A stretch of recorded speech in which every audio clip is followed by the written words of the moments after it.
Hello and welcome to Global Eye. I'm Parikshit Luthra. India's maiden indigenous aircraft carrier INS Vikrant was formally commissioned today after completing almost a year of trials at sea. Prime Minister Modi inaugurated the 45,000-ton carrier at the Kochi shipyard. At 262 meters long and 62 meters wide, the 20,000 crore rupee Warship is India's largest aircraft carrier to be built domestically. This takes India on par with United States, UK, China, France and Russia, the elite group of nations to build an aircraft carrier in-house. The carrier can accommodate more than 1,500 crew members and nearly 30 aircraft, including MiG fighter jets and helicopters.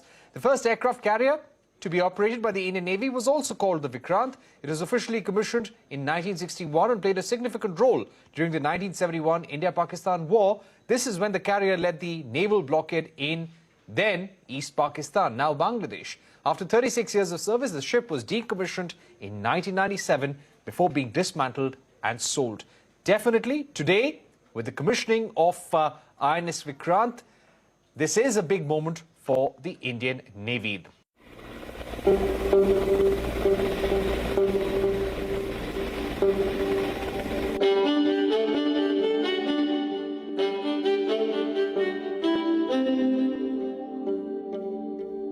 आत्मनिर्भर होते भारत का अद्वितीय प्रतिबिंब है Vikrant.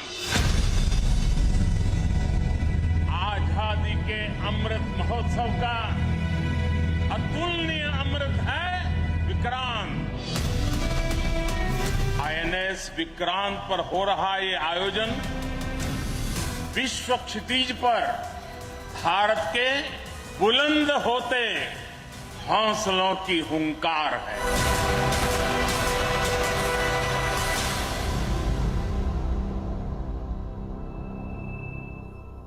Let me go across to Admiral Sunil Lanba, the former Chief of Naval Staff, who's joining us right now. Admiral Lanba, thank you very much for joining us here on CNBC TV18.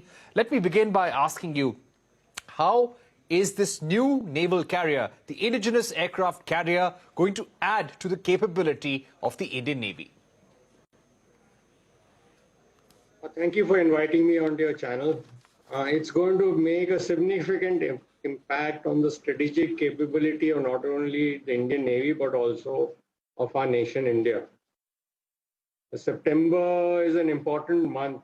In September 1960, we commissioned the first indigenous ship, that is a seaward defense boat of about 100 tons. Today, in September 22, we have built the largest indigenous warship, the aircraft carrier INS Vikrant. INS Vikrant, when she is fully operational, along with her escorts, the carrier task force or the carrier battle group, will have significant capabilities in the larger reaches of the Indo-Pacific.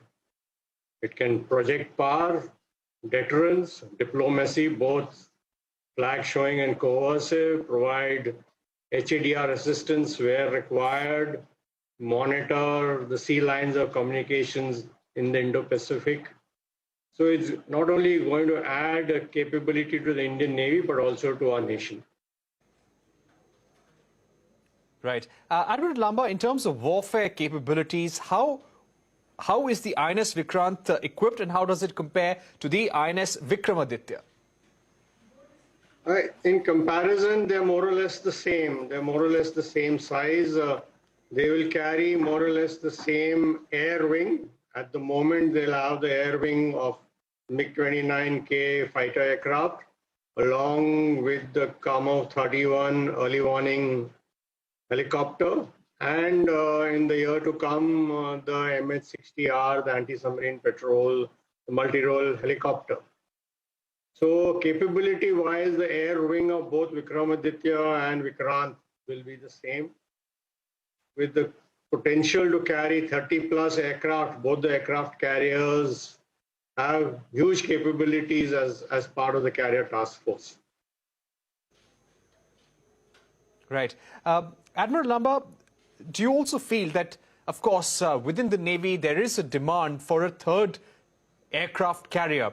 And it is believed that there must always be two in service in case one has gone for refitting or any kind of repairs for that matter. How soon do you think should the Indian government take a decision on this? The second indigenous aircraft carrier will be called the INS Vishal. By when do you think this could be sanctioned?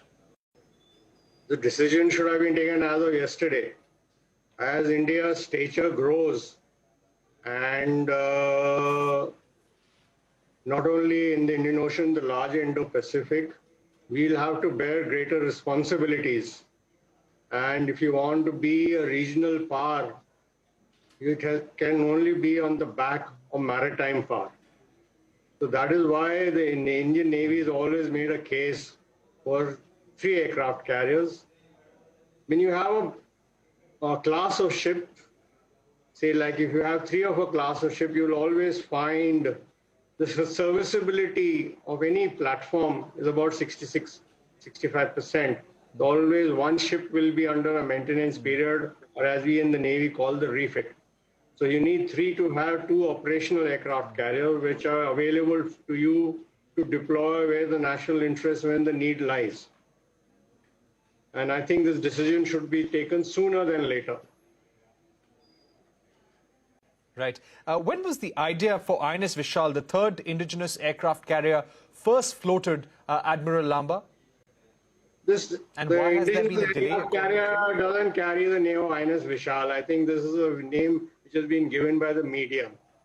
We've been talking of IAC-2, that indigenous aircraft carrier 2. This idea of the IAC-2 was floated, if my memory is correct, more than a decade back. It has taken different forms and fit.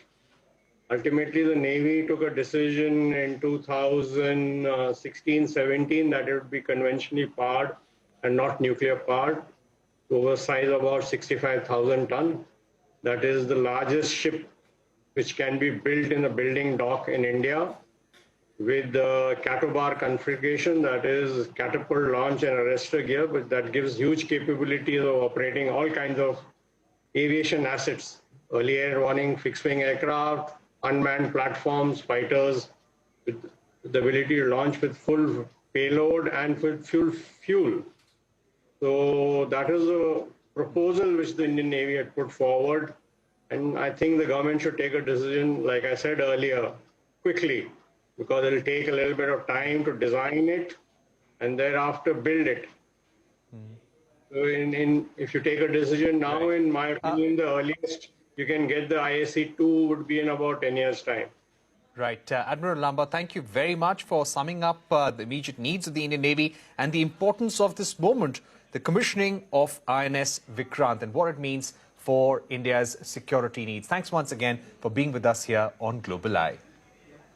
My pleasure. Shifting focus now, droughts, forest fires, shrinking rivers. China has been grappling with the worst heat wave recorded in the last 60 years. With more than 70 days of extreme heat and low rainfall, the country's rivers have almost dried up, with Asia's largest river, Yangtze, almost drying up. The devastating heat wave has killed thousands of livestock as several provinces report temperatures over 40 degrees Celsius. Several merchant vessels are reportedly stranded, with receding water levels making navigation completely impossible. There is no respite to the people of China since the pandemic started. The country is still seeing fresh cases coupled with a heat wave, drought, power outage and wildfires. The natural disasters have left a big dent on China's economic health, which is also visible in the country's GDP and manufacturing data. We're now joined by Zongyuan Zoe Liu, fellow at the International Political Economy Department at the Council on Foreign Relations. Zoe, thank you so much for joining us here on Global Eye on CNBC-TV18. Give us a sense of how these extreme weather conditions are impacting the Chinese economy right now and how this will grow in the next few months. Yeah, thank you very much, Luthra, for having me. It's a great pleasure to be here and speaking with you. So let me just, step back a little bit and quickly just to give you, why we are concerned about the Yangtze River, right? And you are absolutely right. Your earlier remarks, you mentioned that the Yangtze River is very important economically and environmentally to China. Actually, the Yangtze River is not just important for China per se, but also for the world as well, because we're talking about the Yangtze River being the world's third largest river. And in the context of China, it provides drinking water to the Chinese people along the waterway as well. We are talking about something around 400 million Chinese people. And when you are talking about the economy, probably you realize, it is the most vital waterway to the Chinese economy as well. And a very important part of China's economic growth comes from energy, right? And the Yangtze River is very important, a very important source of hydropower for Chinese economy, which relies upon about 18% on hydro. And then finally, we're also talking about it's very important to the global supply chain because of logistics, because of the ports along the Yangtze River. Now, the droughts really hits a lot of the provinces along the way. And so far, there are about, at least, last time when I checked, it's about 2.5 million people and about 2.2 hectares of agricultural lands in the area. For example, in Sichuan province, Hebei, Hunan, Jiangxi, and the city of Chongqing. So here, the drought is important. So the drought has a very negative impact on the economy. But I would say the challenge to the Chinese economy right now is not just the drought per se. Really, we haven't seen power outage or the government bring back coal-fired power plant the same as last year. But we are talking about the COVID situation really is what is challenging the Chinese economy right now. Right. Yes, we have been hearing about the zero COVID strategy and how it is impacting the economy and the industrial output as well.